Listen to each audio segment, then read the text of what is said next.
Почему? Şu an kıvırkın.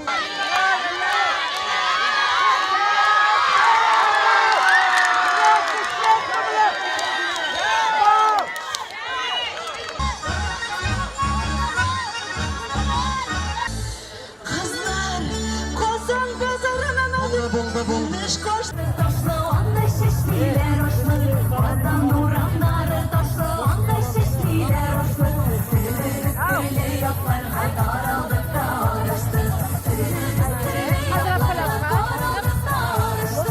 O bir balını işledi Ahmadulli.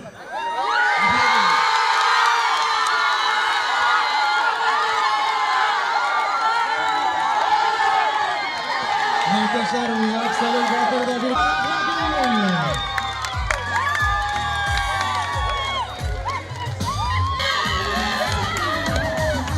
Muhterem Saban to'yimiz qo'noqlari kelgan qo'noqlar